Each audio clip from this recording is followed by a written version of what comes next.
Well, it's great to be together today as we jump into part 3 of our For Them initiative. And we've been talking about making room in our hearts for people. And what I want to talk about today is I want to talk about neighbors, okay? So if you're in Aurelia, if you're in Barrie, if you're at home, you can play along with me. Put your hand up if in your lifetime you can think of a good neighbor you had. Let's see some hands. Good. All right, now. Put your hand up if you remember, see, some people already have their hands up. Put your hand up if you remember a bad neighbor you had. Yeah, right? I've had all the neighbors in my life. I've had the yippy dog neighbor. I don't know if anybody ever had that neighbor. I had the neighbor who, his house looked great, and then you looked in the backyard and it started to turn into like a mechanic's place in the backyard. I don't know if you've had that. I've had apartment neighbors who enjoyed smoking a particular herb. I've had all kinds of neighbors. And, neighbors, when it comes to our lives, neighborhoods and neighbors have really changed. You know, a few decades ago, when you lived on your street, wherever you might live, or on the road that you live on, a lot of people worked in the same places. Kids all went to the same schools. And there were really like maybe 4 or 5 sports options. Now today, everybody on your street goes to a different school, and there are 100 options for activities. You got everybody doing dance and cheer and volleyball and hockey and soccer and crochet or whatever they're taking, right? There's so many things people can be involved in, and so it's hard for us to think of neighborhoods maybe in the way that we used to because they're just different. But we're talking in this series about making room in our hearts for people. And what does it mean to make room in our hearts for people? And often we say, when we talk about making room in our hearts for people, we think about reaching out to our neighbors. But the question is, in a day and age when neighbors and neighborhoods and the definition has changed, and we're kind of more isolated in our homes than ever before, the question I'm often asking is, who is my neighbor? Who is my neighbor? Is it really the person next door? Is it the people on my street? What really constitutes a neighbor anymore? And today what I want to do is I want to look at a passage in Luke 10 where somebody asks this exact same question. Who is my neighbor? I don't know who my neighbor is. And they ask Jesus this exact question. And it says this in Luke 10. One day, it says, an expert in religious law stood up to test Jesus. So he's standing up in a crowd to test Jesus. They're often doing this, these religious leaders, asking him a question. Teacher, what should I do to inherit eternal life? And Jesus replied, what does the law of Moses say? How do you read it? Now, the reason he's asking him this is he knows that he's a religious lawyer, if you want to put it, that's a combo right there, right? A religious lawyer, but he's a religious lawyer, and he knows the law. He knows he reads the Torah, what is the first 5 books of the Old Testament for us. He knows he prays the Shema, which is in Deuteronomy, as a part of that every single day, actually twice a day. He knows the answer to it, and he says to him, how do you read it? It says, the man answered, he knows what it says, the man answered, you must love the Lord your God with all your heart, all your soul, all your strength, and all your mind, and love your neighbor as yourself. And right, it says, right, Jesus told him. He said, do this, and you will live. And then it says this, the man wanted to justify his actions, so he asked Jesus, who is my neighbor? See, there was a debate going on at the time as to who your neighbor really was. Because the Jewish religious leaders, like this gentleman, would say, well, it's the people who believe everything you do and are kind of in your circle and are of the same ethnicity. They have to be Jewish. They have to believe what you believe. They have to be practicing. Those are your neighbors. Everybody outside that is not your neighbor. And then there were other people who were saying, no, I actually think it's wider than that. Your neighbor is the people who maybe live on your street. And somebody said, no, I actually think it's more than that. And then people started to read the book of Jonah. And in Jonah, Jesus is sending Jonah to bring hope to the Ninevites. And they're like, well, okay, well, they're not even living on my street. Like this is a whole other thing. And so there was this debate as to who was their neighbor. And the reason that he's saying this passage tells us, the reason he asked the question is he's trying to justify himself. He's trying to say, no, I don't want to make my circle too big. I like my circle small how it is. I actually just want it to be the people who are in my immediate circle. You know what's interesting to me about humans? We are justification machines, right? Like I could put like a bag of chips up here and say, who wants this bag of chips? And you would say, I haven't eaten chips in a year. I swore off chips. But then you're going to see it and you're going to go, but like I am in church, so the calories don't really count, right? Like, because we justify. And what happens is justification is the first step to stagnation. Justification, the minute we start justifying, is the minute we start stepping back. It's the minute we start going into an area we shouldn't go into. It's the moment what we start to get held back from the good things in our life, the things that we should be doing. And that's what's happening to this guy.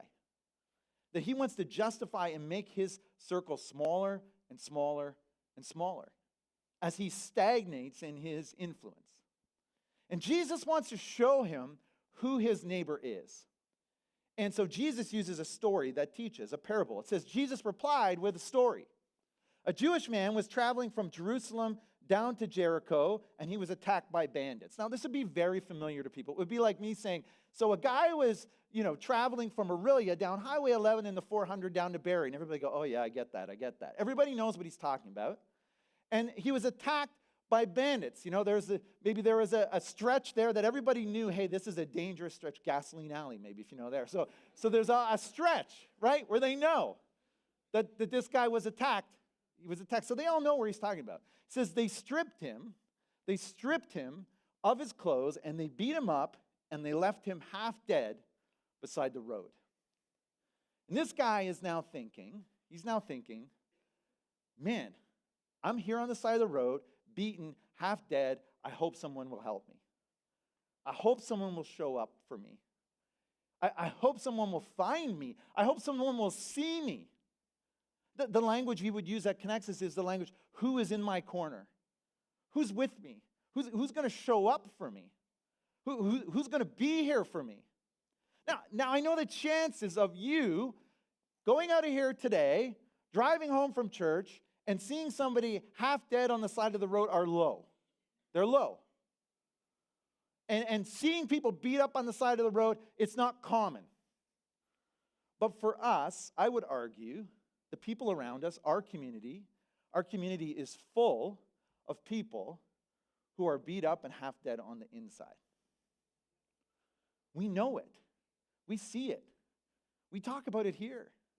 The number of people who you see every day, and you have no idea what they're struggling with. Struggling when it comes to mental health, struggling with loneliness, struggling in their marriage, struggling as parents, grieving lost ones they love.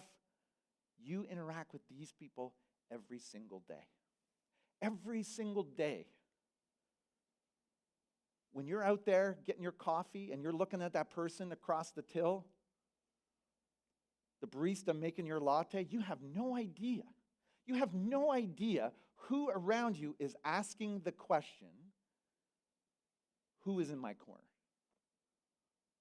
You have no idea who on the inside is struggling to the point that they're saying, I hope somebody sees me. I hope somebody shows up for me. I hope somebody sees that I'm hurting over here. It's a story that teaches, but man, there's a lot of reality here for us. And then it goes on to say, well, by chance, it says, by chance, a priest came along. Now, when people heard this story, they would go like, okay, good, the pastor's here. Like, he's going to help for sure.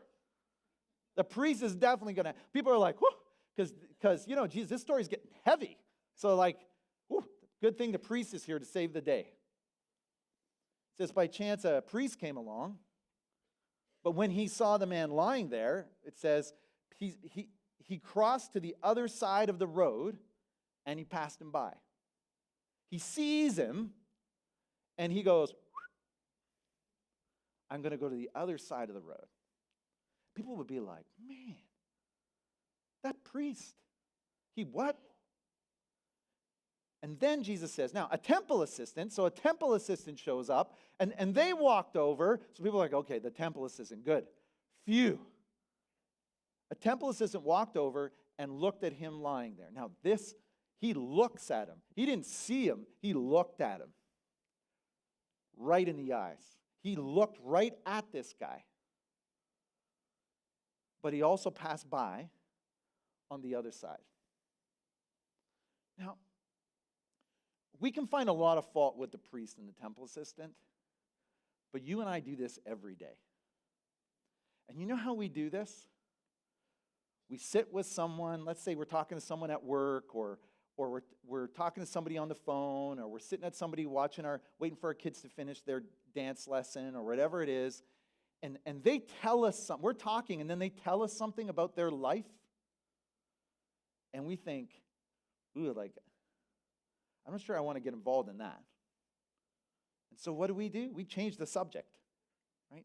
So they say, man, you know what? Like, you say, how's it going? Good, good. And you talk about this and all the gas prices and all that stuff we talk about, right? And then they say, yeah, like, my husband, he's not here. And you go, oh, really?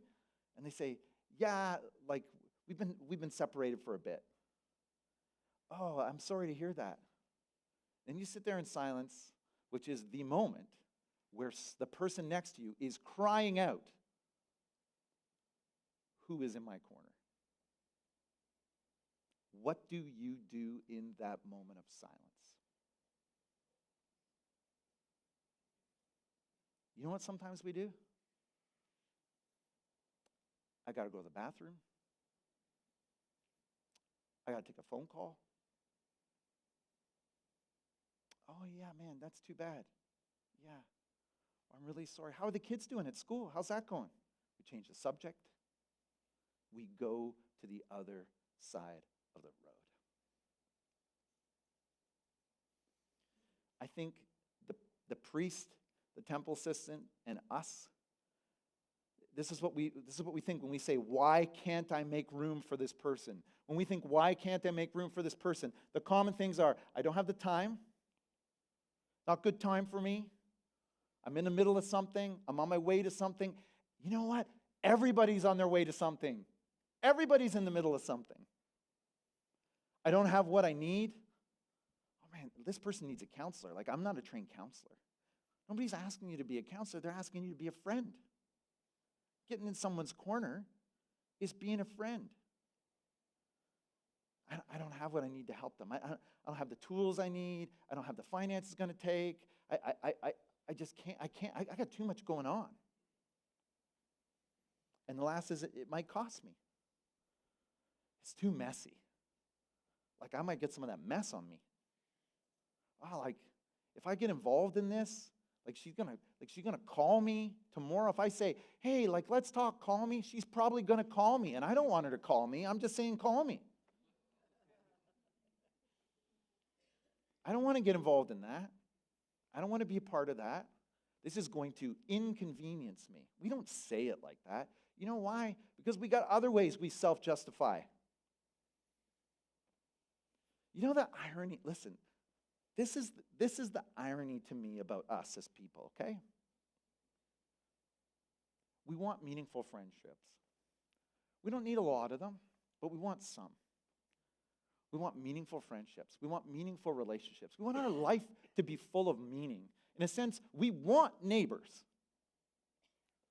but we are less neighborly than we have ever been before. We want relationships, but we don't want to talk to people.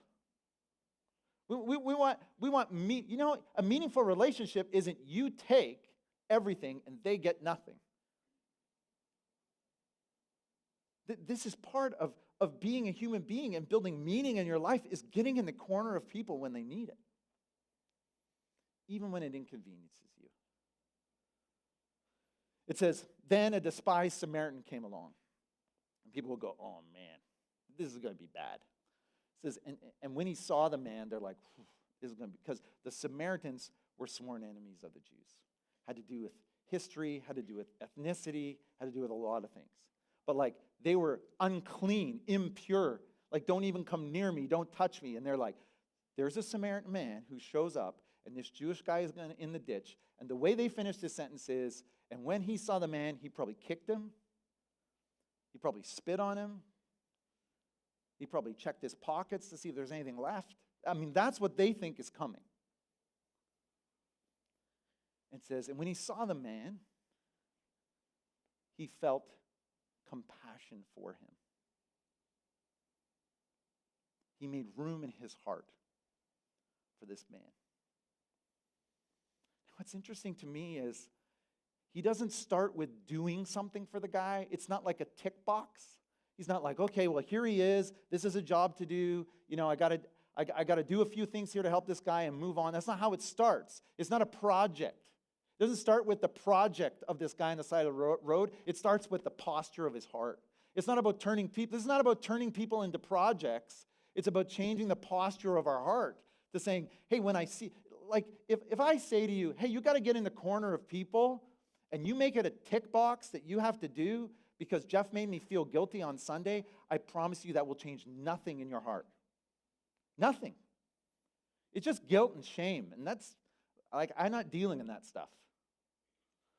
I'm talking about your heart being changed. I'm talking about coming to God and saying, change the posture of my heart to people. He helped his enemy, not because he had to, but because he made room for him in his heart, and he had compassion for him.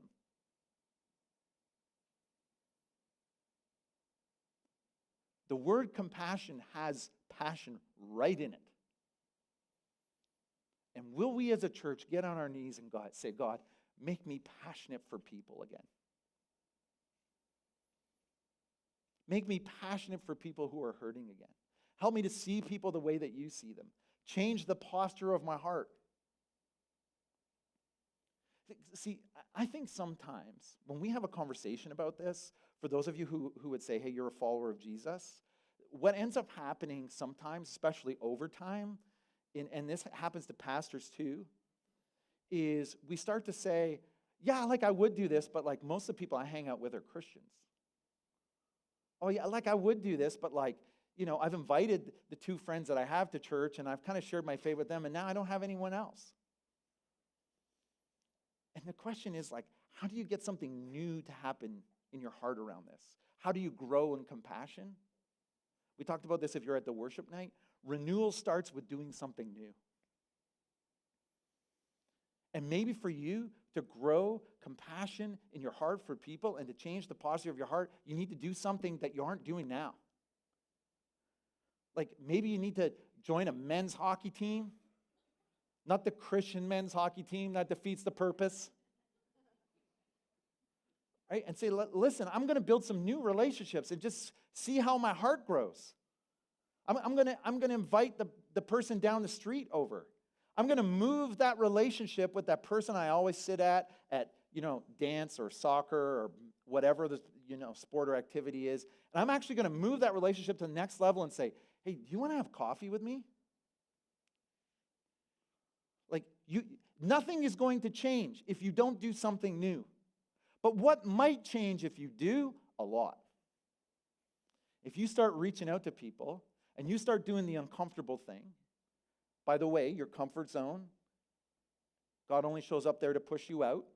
So if you're feeling uncomfortable now, I'm not saying I'm speaking for God, I'm just saying.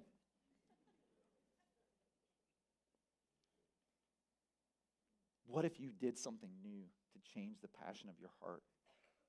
What if you began to reach out to people in a new way? You built relationships with a new circle. You got out of your own bubble. You took a relationship to the next level.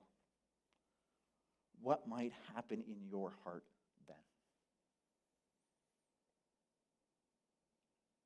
And the longer you've been a Christian, the more you need to do this. And then it says this, going over to him, the Samaritan soothed his wounds with olive oil and wine and bandaged them. So that's interesting, right? The guy is like bringing his own first aid kit. He has his first aid kit with him. Now, I mean, I'll be honest, the oil and the wine is also for cooking, but the bandages weren't. You can't eat those. And he's got his first aid kit there, and he bandaged him. And then it says, then he put the man on his donkey, and he took him to an inn where he took care of him. And then it says, then the next day he handed the innkeeper 2 silver coins, telling them, take care of this man. If his bill runs higher than this, I'll pay you the next time I'm here. What does it mean to get in someone's corner? What does it mean to be for people? Why did the Samaritan person do it and the other people didn't? After the posture of his heart changed. How was he set up in his life that he could make this happen? And I want to show you, how did the Samaritan do it? I want to show you how the Samaritan did it. First is, he made room in his schedule. Now, for some of you, right away, you hear this and you go, yeah, but you don't know my schedule. And I get that, because we all say that. Sometimes you need to drop what you're doing, like the Samaritan did, and help this man. But have you ever thought that maybe the Samaritan left extra time on his trip in case something came up? That he created the margin in his day or the margin in his life that if something came up, he could step out for God in the midst of it?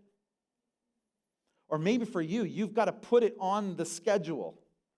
You've got to say, every second Friday, we always invite somebody over who we want to get in the corner of for dinner. And you're like, okay, dinner is a lot for me. Ice cream, do ice cream. Everybody likes ice cream. Nobody's going to say no to that.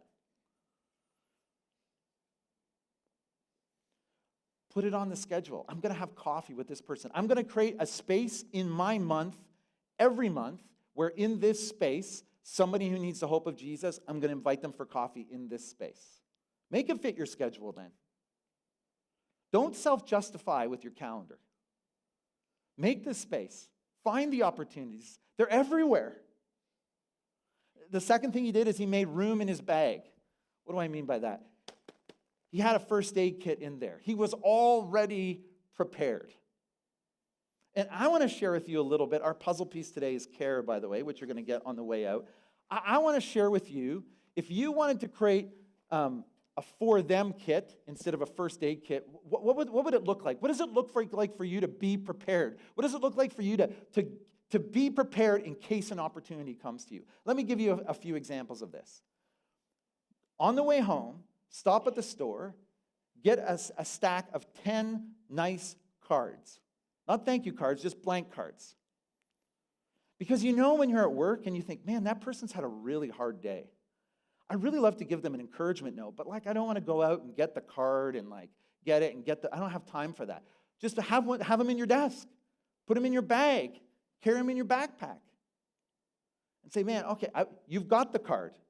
Take away the self-justification. And then go to the coffee shop, and let's say go to Tim Hortons and get a $10 gift card. I'm not making any money off Tim Hortons, by the way. Get 3 $10 gift cards, or if you're a Starbucks fan, get 3 $20 gift cards. And have them in your desk, have them in your laptop bag, or have them somewhere. So when you see that person, you go, man, that person could really use some encouragement. I really wish I had something to give them, but I don't have time to run to the place and get you have it already. You have it in your desk. You have it in your bag. You have it in the glove box of your car. Or in your house, go buy some ice cream and some pie. I'm the only pastor who will tell you, get ice cream and pie and fill your freezer, but do it. And have that ice cream and pie in there, and that is only for when you invite someone over who needs the hope of Jesus. That's when you get to break that open. And if you're like, man, we got to eat up that ice cream, it's getting freezer burnt. Don't eat the ice cream, invite someone over. Or have, get hot dog buns and hot dogs and have them already in the freezer so that you have them if you need them, or s'mores or whatever it is. And when you see someone and you go, oh, I'd love to invite them over tonight, but we don't have anything. You already have something. Hey, do you want to come over for s'mores tomorrow night? Hey, do you want to come over for a barbecue tomorrow? I mean, it's just ice cream and hot dogs. That's all we have. But my pastor told me we should buy them, and so I have them. Right? Ice cream's freezer burnt, but the pastor told me I can't eat it unless I invite somebody over to eat it with me. You can use me as an excuse. I don't care. And lastly, he made room in the inn. It cost him financially to create a place where he could take this man to care for him. That's what we're doing here. We're creating inns, spiritual hospitals, whatever you want to call them, in Barrie and Aurelia, online, places where you can invite friends, where other people will care for them, where other people will also get in their corner, where other people can join you, and spaces and places where people can walk in and say, I'm here and I'm looking for God. I'm here and I need to find community. I'm here and I'm struggling with addiction. I'm here and I'm looking for freedom. I'm here and my marriage is a mess. We need to make room for people. And that's what he did. It cost him financially to create that kind of space. And then it says, now which? Jesus says, which of these three would you say was a neighbor to the man who was attacked by bandits? Jesus asked. It's pretty easy at this point, right? The man replied, the one who showed mercy. Then Jesus said, yes, now go and do the same. Who is your neighbor? Your neighbor, it's not the place next to you. It's not the house next to you. It's the person next to you. It's the person in front of you. It's the person across the counter from you. It's the person who works next to you. It's the person who serves you at the restaurant. It's the person who you see. And the question is, are you looking for people who need someone in their corner? And are you making room in your heart? Are you making room in your schedule? Are you coming prepared with your kit so that you're ready to get in the corner of someone if needed? Are you helping to make rooms and spaces where people can come? You see, we're talking about reaching the 450,000 people across Simcoe County. And as we talk about this, the way we're going to do this is because wherever you are, wherever someone is next to you, you're going to be for them. The Connexus says we gather, and Connexus says we go into the community. And so that's why we're talking about making room in our hearts. What does it mean to make room in our hearts? But then as we make room in our hearts, and as we get in the corner of people, and as we look to reach people, that's why we're talking about making room in our facilities. We need to make room in the inn for people who come hurt, for people who come looking for freedom, for people who you're getting in the corner of, and you're saying, man, you got to meet some other people who want to get in your corner. In many ways, we're creating, you can use whatever word you want, but we're creating an inn to invite people who need care for their souls. You could use the word a spiritual hospital. You could use a home we talked about last week, a space to invite people to say, hey, there are other people who want to get in your corner. There are other people who need to care for you, and we're going to have space for you when you get there. We are building this church for them. For those who say, I'm beaten up and I'm half dead on the inside, and I wish somebody would get in my corner. Now, here's the thing. To reach 450,000 people, we can't do that by ourselves. And if we want to reach even more people than that, and reach people across our country, we can't do it ourselves. I put it this way, but we can't do it alone in our county, and we can't do it alone in our country. Because this room's too small for 450,000 people. And so the question I ask is, what if we had more inns? What if we had more places? What if there were more spaces in our county, in our country, where people could find hope? The easiest churches for people to invite friends. And that's what the fourth initiative we've been talking about in this For Them initiative that we've been walking through is this one, multiplying our influence with a church multiplication director. I've had the most questions about this. What is it? How does it work? What does it look like? And I want to share that with you. Just check out the screen here.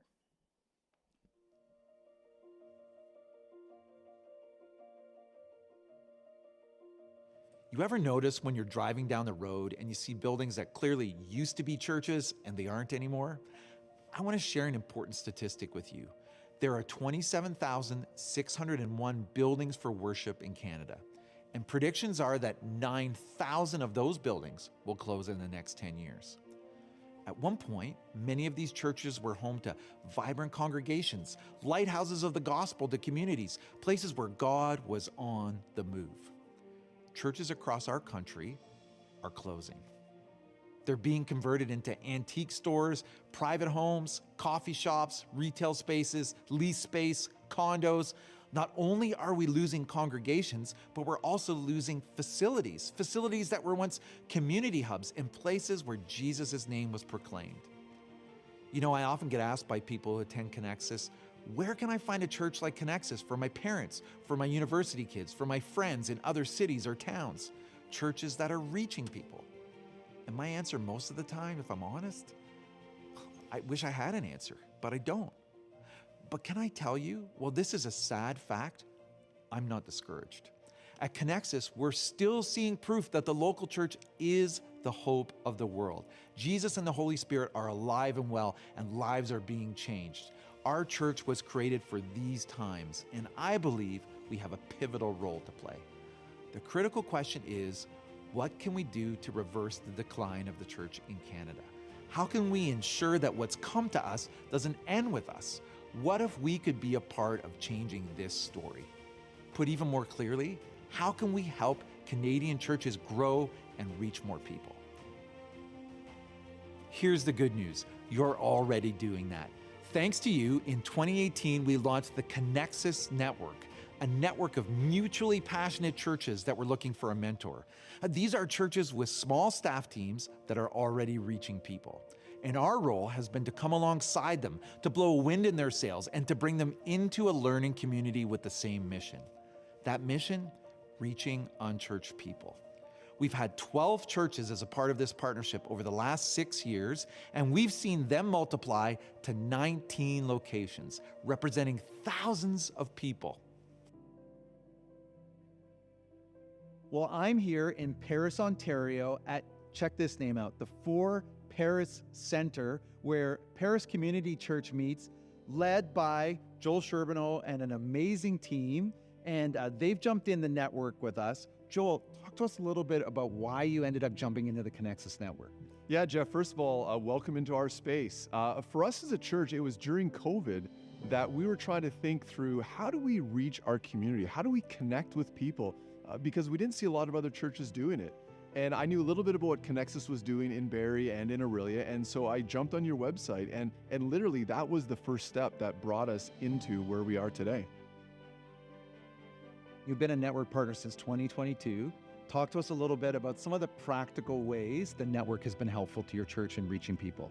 The network has been a huge encouragement to us, that it's like-minded churches wanting to reach their community. And so you've been a support to me as a pastor, but also your staff has been a huge support to the staff members of our church here. You literally handed over your playbook in many ways to help us engage our community more. You've helped us develop strategy and look at where do we see ourselves in 3 years, in 10 years. It's been amazing to be at conference and to be again around like-minded people, but to do it with the team of the church. I have my team members fighting over how many can come, who can come, and what is great is they get to connect with people who are involved in the ministries that they're involved with, and so they can get firsthand conversations, firsthand help. And then when we come back, the culture of conference comes with us into this space. So it has been absolutely amazing. Well, and it's been such a thrill to hear about the lives being changed here and the growth here and the way you're really thriving post-COVID. Thank you so much, Joel, for hosting us today. Jeff, it is my privilege to have you here, but let me say thank you to you and thank you to the people of Connexus who are willing to get behind this vision, to create the partnership, to support it, because we are so encouraged. You are helping us connect with more people here in Paris, Ontario. So thank you. It's such an honor to be in the corner of Paris Community Church, to see all that God is doing as they reach more people in their community. But the goal has never been for the name of Connexus to be famous, but for the name of Jesus to be made famous through the local church. And we're not stopping now. We're just getting started. As churches in Central Ontario struggle to stay open, we see a future of more thriving churches and fewer surviving churches. We want to create more partnerships with local struggling churches to rebirth, relaunch, or possibly merge with these churches before they become condominiums or tattoo shops. And the time to act is now. We want to get ahead of the mounting wave of closing churches and see churches and church facilities thriving again as they share the hope of Jesus with their communities. The next phase is to move from investigating multiplication to investing in multiplication. We want to take what's come to us and share it. First, the plan is to scale our national network of outward-focused growing churches to reach even more people across our country. Combined with our tools and coaching, we're going to equip the churches we've already invested in to invest in other churches as we grow our network. Second, our goal is to build relationships with local churches in our region who may be struggling to see how we can partner to see them thrive once again. To do all of this, we plan on hiring a multiplication director to provide leadership to this big step. When you give towards our For Them financial goal of $2.95 million, you make it possible for us to put a leader we need in place to see more churches opening and existing churches staying open. Till now, it's been me and our team, but moving forward, we want focused leadership as we see the church in Canada find new life.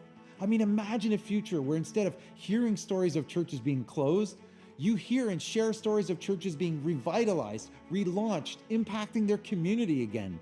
Instead of church buildings being sold to restaurants and breweries, churches feeding their community with what they're really hungry and thirsty for, a relationship with Jesus, a rebirth. Who's ready to say yes to the local church? Who's ready to say yes to reaching people you'll never meet across our county and across our country? Who's ready to be for them?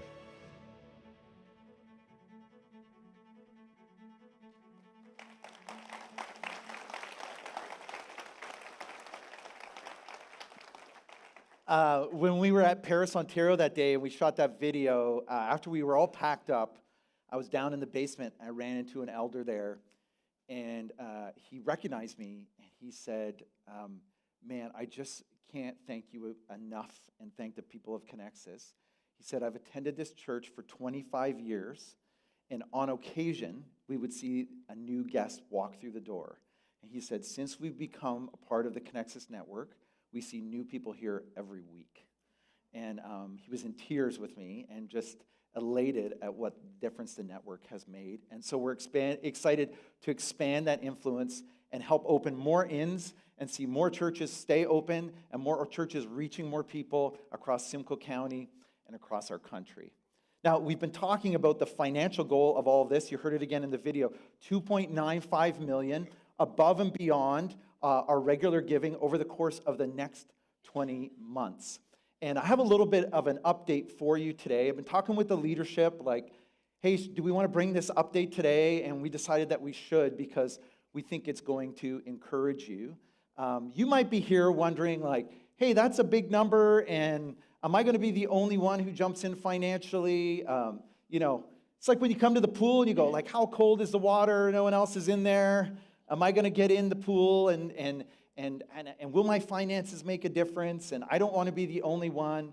And we have a group of people who've already pledged, and we wanted to let you know that as of today, the total pledge at this point is $1.9 million.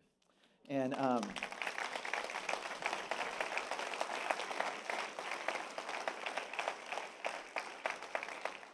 which is incredible. And so it tells me two things. One, it tells me we have such generous people in our church, and this is such a generous community, and it's a privilege to be a part of it, and it's a privilege to lead it. Second of all, it tells me that with this last kind of $1.05 million, it's going to take everybody to get there. And so if you're sitting there and you're wondering, hey, if you're sitting in a really at home or here and you're wondering, like, will my gift make a difference? Will my giving make a difference? We need you now. This is take us the rest of the way. It's going to take all of us to get there. We know that for sure. And if you're wondering, hey, what could I give? How could I give? We gave you this tool last week that kind of is the different ways you could think about your giving. So we need 225 people to give $2,500 over and above over the next 20 months. You could split that up or do it in a lump sum. 75 people doing $7,500, and it goes all the way up. It's in the magazine. You can get 10 people giving $60,000, one giving $125,000. And we know that if we all do this, we're going to get all the way there, and we're part of the way there now, and now it's time for us to take it the rest of the way. And so we're asking you to join us on the journey. We're asking you to, first of all, pray, and then talk with your spouse, with your group, with your family. And then next week is Pledge Sunday. So before next Sunday or on next Sunday, we want you to bring your pledge to make this happen. And on May 5th, next Sunday, we're hoping that we're going to hit that. We feel confident if everybody jumps in, we're going to hit that 2.95 million, which we're really excited about. Not because of the number, but because of the opportunity to reach more people. And we've been sharing different stories of generosity with you, people who've taken journeys like this before. And today, I want to share Julia's story with you. Check this out.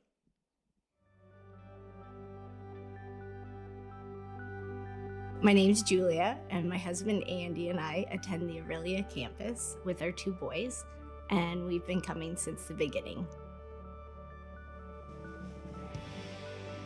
When we first started coming, we wanted to get connected, and we joined a small group, and we instantly got connected and felt like we were part of the church and wanted to jump right in. I grew up in a Christian home, and my parents always tithed, and Andy and I, when we got married, did the same.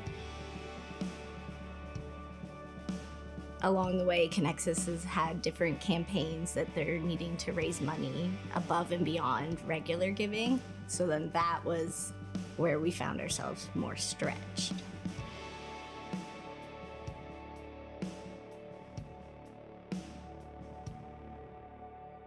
When we've been challenged, we usually sit down and do where can we cut in our budget, what's some excess that we could shave off, or we've looked at is there something we can sell that we don't use anymore or that we can do without for a season, or can we work a little extra? And every time we've done it, we've definitely seen blessings after, and God shows up in different ways, and we've been so thankful for that. We give because God calls us to give, and we're being obedient to what He calls us to do as His children. And we're trying to teach our children to do the same when they make money, when they get chore money. We've told them we're supposed to give some of that, or even being generous with what we have. How can we share it with others? Because it's not always finance things too, it's the tangible things God blesses us with. Andy and I both really believe in the mission that Connexus has. It's really easy to give to Connexus and see that the money is going into our community and into different initiatives like Kidsmen, retreats, student ministry.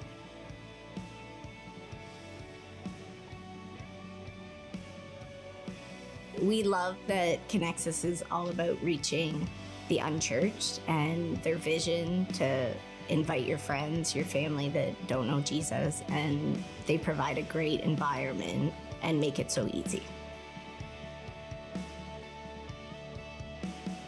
We are super excited to have a permanent location in Aurelia, and we're really feeling like that's going to impact our family in a great way, to be able to have better space for kids, youth, ministry going forward. So having a permanent facility, we're super excited what opportunities that's going to give us.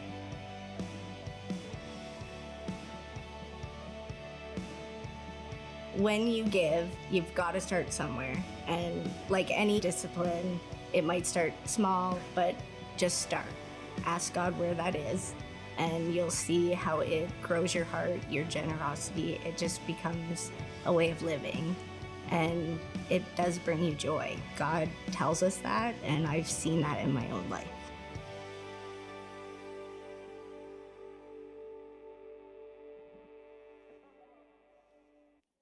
Can we thank Julia for sharing her story today, and Aurelia, and Andy for showing up on that? We really appreciate you guys. So next Sunday is the big Sunday, and so I want to talk to you just a little bit about your For Them pledge as you go to the website to pledge, or as you're pledging with us next Sunday morning. We got a really special service planned.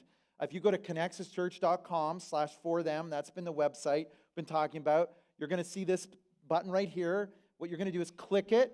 And when you click it, it's going to take you to a form to submit your pledge. And there are really going to be 3 parts to the pledge that we want to walk you through. So this is kind of, once you click it, the form will open. There'll be 3 parts to the pledge. One will be your catalyst gift. What's the catalyst gift? That's upfront financially what you could give on Sunday, and on May the 5th. And what that allows us to do, those one-time gifts, as we put all those together, are going to allow us to continue to cash flow the Aurelia facility, because that's already going, but we need the money to continue to pay for it. And as we've stepped out in faith that way, so what you can do financially up front catalyzes that so we can keep rolling. And then what you can give over and above for the rest of 2024, and then what you can give over and above for the rest of 2025. Those are kind of the 3 parts to it, and then that equals your total pledge. And man, I'm excited as we come together and as we pray about this, the people we're going to see reached and the impact we're going to see as we open more inns, as we care for more people, as we make more room. And this week, my challenge to you as you're praying about that is create the room in your life to care for people who need to know Jesus. Let's make room in our hearts. Let's make room in our facilities. Let's see more people come to know the hope of him. Let's pray together.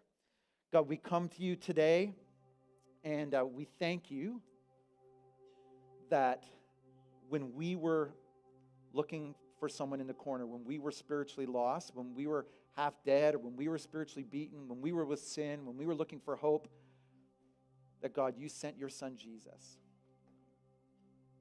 to provide forgiveness of sin and eternal life and a chance to have a relationship with you today that continues into eternity. God, we just come to you as a church. Thank you for the calling that you've put on us, that we would not keep that a secret, but we would share that with as many people as possible. That the 450,000 and beyond would hear of the hope of Jesus. And it wouldn't be something that just existed in our hearts, but it would be something we would speak with our lips and with our hands and with our feet. That the people of Simcoe County could not deny that there is something happening with the people of Jesus in this area. And God, as we come to you, we ask that you would provide. There are many people who've already stepped out in faith, and we ask that you would provide for them and that you would provide for our church. And we pray this in your name. Amen.